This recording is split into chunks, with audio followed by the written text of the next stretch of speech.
Júnior Nascimento.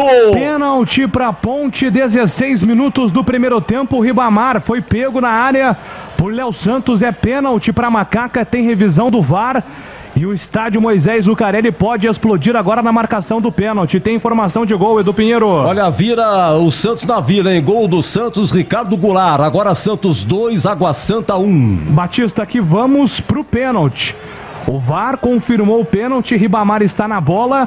Teremos 17 minutos do primeiro tempo, a chance da Ponte abrir o placar no Moisés Zucarelli. Ribamar, ele quem vem para a batida da cobrança do pênalti. O torcedor ponte pretano vai fazendo a sua fé, a Ponte espera por um milagre para escapar da Série A2 do Campeonato Paulista. O time da Ponte tem a grande chance agora com o Ribamar. Ele quem está com a bola no centro do gol, Pegoraro, e Ribamar vai ajeitando as suas meias, olhando fixamente para o gol, pode abrir o placar para o time da Ponte Preta. 17 minutos do primeiro tempo.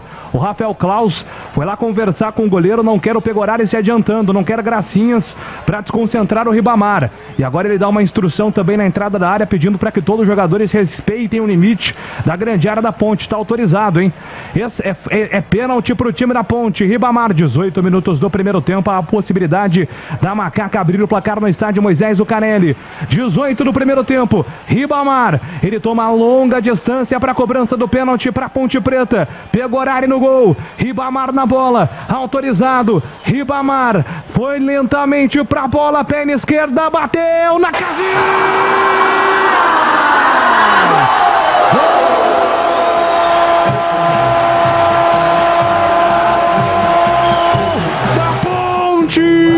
Ribamar cobrando o pênalti, 18 minutos do primeiro tempo. O Ribamar abre o placar no majestoso, explode Moisés Zucarelli. A Ponte vai fazendo a parte dela com 18:30.